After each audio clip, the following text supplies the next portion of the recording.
안녕하세요. 제갈리아 학원의 영어를 담당하고 있는 대표 강사 김수현입니다. 이거는 전체 간담회 설명의 영상 중에서 두 번째가 되고요.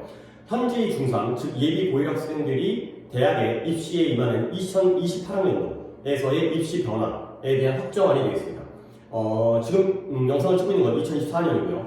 작년 말에 확정이 됐습니다. 근데 이제 그때는 1년 전이긴 하지만 더 관심을 쏟을 수 있는 건 지금이기 때문에 그때 당시에는 이제 예비 중3이었죠. 중2였기 때문에 이때 한번 고등학교에 입학하기 전에 이걸 한번 살펴보고 가겠습니다. 근데 제가 입시를 전문으로 하기보다는 저는 이제 수업을 위주로 하고 있는 강사이기도 하긴 하지만 결국은 똑같습니다. 이게 참 입시가 아무리 달라져도 저 때에도 제가 대학을 갈 때도 큰 입시 변화가 있긴 했었는데 결국 대학은 당연히 다 아시다시피 공부 잘하는 아이들 뽑습니다. 입시가 아무리 달라도 대학에서는 정부에서의 입시안이 아무리 달라진다 하더라도 대학에서는 자기들이 입맛에 맞는 자기들의 수준에 맞는 아이들을 뽑는 방법들을 다 갖추고 있기 때문에 우리에게는 그냥 공부를 열심히 해야 된다. 그래도 알고 해보자의 관점에서 조금 간단하게 설명을 드리겠습니다. 일단 변경사항, 기존과의 변경사항. 내신이 기존에 9등급이었죠. 근데 5등급제로 전환되었으니까 등급 간의 간격이 넓어진 거죠. 폭이 넓어진 거예요. 그러니까 간단하게 얘기해서 예전에 1등급은 빡세지만 지금은 1등급은 할만하다. 가 되는 거죠. 마찬가지로 뒤에도 마찬가지이고요. 그래서 누적 비율이 10%까지가 1등급을 준다는 거예요. 10명 중에 1명. 그 다음에 34% 누적입니다. 그러니까 2등급이 24%인데 2등급만을 따졌을 때 합치면 34%가 되고요. 3등급이 66%까지예요. 그러니까 거의 3분의 2까지 학생들이 3등급에 들어오고요. 나머지 뒤에는 똑같은 비율로 90%와 나머지 10%가 되는 거죠. 그러면 현재의 등급은 어떻게 돼 있었냐면 1등급이 하얀색이 더 잘 보일 것 같긴 한데요. 1등급이 4%죠. 누적 비율입니다. 2등급이 11%고요. 3등급이 23%고요. 그 다음에 4등급이 40%고요. 5등급이 60%입니다. 그 뒤에는 적지 않겠습니다. 결과적으로 기존의 2등급이 이제 우리 아이들에게는 1등급 취급을 받을 수 있는 거예요. 옛날에 1, 2등급까지 됐다가 지금 현재까지는 이 9등급제이기 때문에 9등급제에서의 등급으로 비교를 했을 때 현재 2등급까지 아이들이 지금 우리 이제 예비고의 아이들은 1등급이 되는 거죠. 그리고 3등급뿐만 아니라 4등급의 중후반까지 여기가 2등급 취급을 받게 되고요.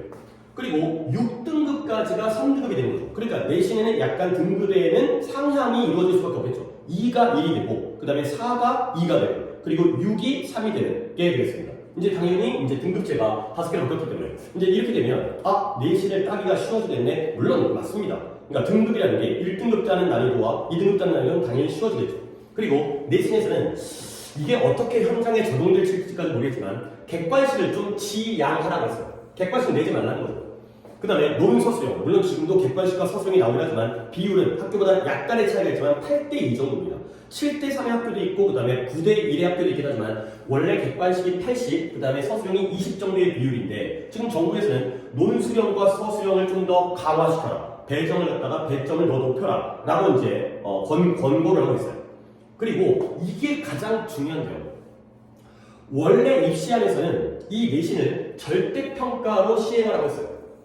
그러니까 아이들끼리의 상대평가가 아니라 점수를 주는 거죠. 80점 이상은 1등급, 70점 이상은 2등급. 아니 점수가 몇 점까지는 이제 확정이 안 돼 있지만 근데 문제가 절대평가니까 내가 남과 상관없이 80점만 나오면 1등급이 나오는 거잖아요. 영어, 현재 수능 영어 마찬가지로. 근데 옆에다가 상대평가를 함께 씁니다. 그러니까 절대평가는 A, B, C로 가고요. 상대평가는 방금 얘기했던 이 비율에 따라서 이건 상대적인 비율이잖아요. 1, 2, 3, 4를 옆에다가 쓴다는 거죠. 그러면 당연히 대학교 입장에서 여기가 성적표에 생기부에 절대평가의 A, B, C와 상대평가의 1, 2, 3이 써있을 때 뭘 볼까요? 당연히 이걸 보죠. 아니 절대평가는 그 학교의 난이도가 시험자가 굉장히 쉽게 내가지고 모든 아이들이 다 A등급을 받을 수도 몇 명 빼고 그럴 수가 있기 때문에 이건 믿을만한 자료가 안 돼요. 결국 옆에 쓰여져 있는 상대평가를 어차피 볼 거라는 거죠. 근데 또 하나의 문제, 그러면 지금과 달라질 거 없죠. 지금도 상대평가니까. 근데 문제는 이게 또 달랐습니다. 진로 선택 과목이라는 게 있어요. 그러니까 아이들이 실험 과목 같은 거, 그 다음에 전문 교과, 경제 같은 것과 관련돼 있는, 그 다음에 실험 과목, 이런 것들까지를 다 상대평가를 병기를 합니다. 이게 뭐가 다른 거냐면, 원래는 상대평가는 일반 교과 과목에다가 상대평가를 표시를 하고요. 그리고 이런 기타 과목들이라고 하죠. 기타 과목들은 다 절대평가, 성취도 평가, A, B, C였어요. 그러니까 아이들이 기본 교과, 일반 교과에서 집중을 하고 이런 과목들은 약간 자신의 흥미라든가 아니면 또 이제 생기부의 교과를 이수했다는 그런 표현을 할 수 있기 때문에 부담 없이 들었어요. 내가 어떤 전공을 위해서 이 과목을 갖다가 들을 수가 있다는 거죠. 그러면 생기부에서 전공 관련성을 갖다가 표현할 수 있었다는 거죠. 근데 얘네들이 절대평가로만 표현됐었던 그 성적이 기록됐었던 이 기타 과목들이 상대평가가 되니까 이제는 이 과목들을 선택하기가 쉽지가 않아요. 그러니까 예를 들어서 경제 과목을 갖다가 10명이 들어요. 그러면 그 전까지는 10명이 다 공부 잘하면 A를 다 받고 그래서 A를 내가 경제를 공부했다. 이렇게 좀 이제 부각을 시킬 수 있었는데 이제는 A등급에서 그러니까 A등급뿐만 아니라 상대평가가 나오니까 10명 중에 1명만 1등급이에요. 1등급. 그럼 그게 10배. 그러니까 5등급도 나올 수 있는 거죠.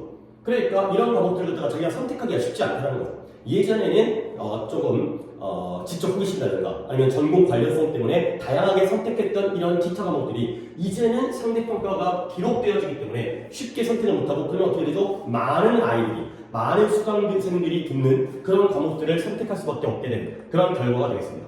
그러면 이제 효과를 보시면 이렇게 바뀌었을 때 어떤 효과가 나타나냐면 고교 학점제를 시행하려고 하고 있죠. 그러니까 고등학교에서부터 자기가 대학에서 배울 과목들을 미리미리 공부해가지고 그 전공 관련성 심화 과목들. 근데 이게 쓸모가 없었습니다. 선택을 못한다는 거죠. 자기가 수강 신청을 못하는 거죠. 이런 과목들은 수강생이 적기 때문에 등급을 딸 수가 없어요. 상대평가에서요.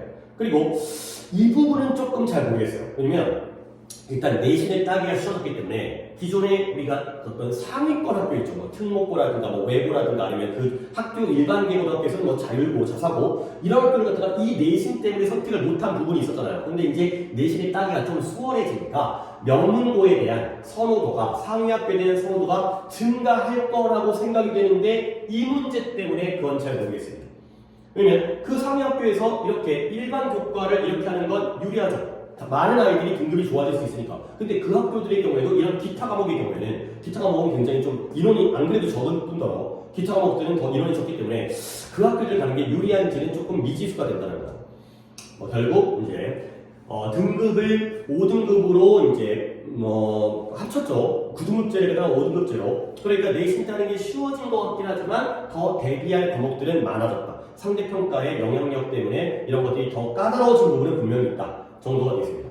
그 다음에 수능 쪽에 이야기해요. 수능 쪽은 EBS가 반전 용계 50% 되는 건 그대로 유지되고요. 수능에서도 논술과 서술을 낼까 했다가 그걸 그 몇십만 명의 아이들을 어떻게 채점하겠습니까? 현실적으로 말이 안 되기 때문에 기존을 유지합니다. 그러면 달라진 건 문이과 통합이죠. 문이과 통합은 오래전부터 이해가 있었는데 정말 이번에는 진짜 제대로 한번 통합을 시킨 거죠. 가장 큰 특징이 아래부터 설명드리면 사회와 과학이 공통으로 다 출제가 됩니다. 제가 대학 들어갈 때 그랬었는데 사탐과 같으면 문이과 관계없이 다 봐야 되는 거죠.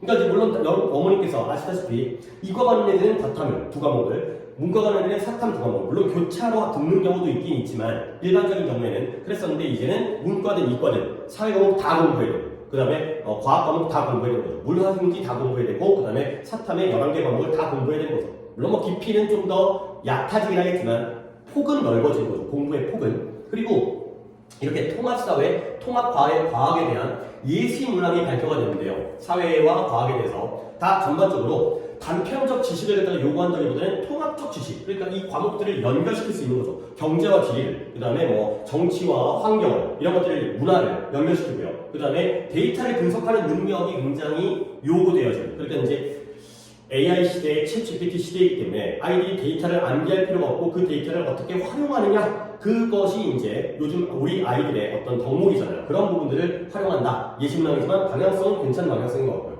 그리고 국어를 보시면 국어도 이제는 선택 과목이 없어졌습니다. 예전에는 독서와 작문이 기본 과목이고 그 다음에 문학까지 독서와 문학이 기본 과목이고 그 다음에 화법 작문과 언어 매체가 선택 과목이었잖아요. 근데 이제는 공통으로 싹 다 원래 기본이었던 독서와 문학에다가 선택 과목에 있었던 화법과 작문, 언어까지를 다 포함을 시켰습니다. 그러면 결과적으로 매체는 빠졌어요.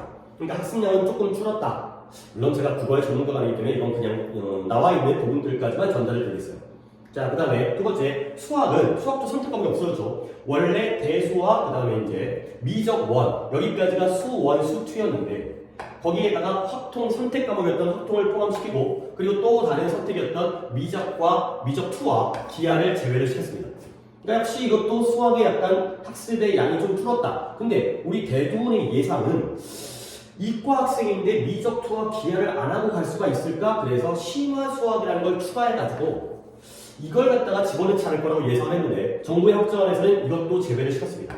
근데 이 상황에서 대학이 어떻게 대처할지까지는 저는 잘 모르겠어요. 3년 후의 문제일 뿐더러 대학교에서 다른 방법 또는 이제 내신이라든가 아니면 공고사라든가 아니면 논술이라든가 이런 부분으로 활용을 충분히 할 수 있다거나 아니면 진짜 방금 제가 말씀을 실수한 것처럼 공고사를 부활시킬 수 있는 방법으로 물론 저는 정부에서의 어떤 간섭이 있긴 하겠지만 그런 부분으로 이과에서 미적투와 기하를 아예 안 한다는 건 조금은 예상하기가 쉽지 않은 부분이기 때문에 이 부분은 좀 더 살펴봐야겠습니다. 진행을. 그리고 영어와 한국사의 절대평가는 그대로 유지가 됩니다. 자 그러면 국어 같은 경우에는 매치가 줄었다. 그 다음에 통합사회, 통합과학이기 때문에 공부의 양은 늘었다. 그리고 능력적으로는 데이터의 분석과 사고 능력, 암기 능력보다는 사고 능력이 필요하다. 그러니까 가장 좀 걸림돌은 이 수학에서 심화 수학이 어떻게 처리되어질 것인지. 정부의 협정안에서는 빠지긴 했지만 대학에서 이걸 어떻게 받아들일지는 조금 아직까지는 미지수가 되어 있습니다. 그 다음에 종합적으로는 정시의 현행의 비율, 40% 정도의 비율은 유지를 한다. 그 다음에 교과서 근데 정시가 수능 많은 거 하는 게 아니라 이제 서울대, 고대, 그 다음에 연대까지 따라가면서 정시에다가 학교 내신을 포함시키는 전형들이 생기고 있죠. 그런 부분은 계속 유지가 될 거고요. 그 다음에 그리고 내신에서도 교과 100% 종합 전형, 교과 내신만으로 가는 전형은 좀 줄 가능성이 높아요. 왜냐면 내신의 비율이 등급이 5등급화 되다 보니까 내신의 1등급이 예전만큼의 어떤 그런 메리트가 없게 되는 거죠. 그러다 보니까 거기에다가도 학생부 종합이라든가 비교과 영역이라든가 수능 최저라든가 이런 것들을 더 가미할 거라고 예상이 됩니다. 그러니까 결과적으로 정시의 경우에도 내신이 포함되는 전형이 증가하고 있고요. 그 다음에 수시에서도 교과 전형에서도 학생부 종합이라든가 최저가 들어가기 때문에 결국 수능 내신은 결국 다 해야 된다. 지금 처음부터 나는 정시 파이터가 돼가지고 올인할 것이다. 또는 나는 내신만으로도 충분히 갈 수 있다. 이런 생각은 버려야 된다. 그러니까 처음 시작했던 입시가 달라져도 공부하는 건 똑같습니다. 부분이 되겠습니다. 요 두 번째는 요 정도까지로 정리하도록 하겠습니다. 예, 감사합니다.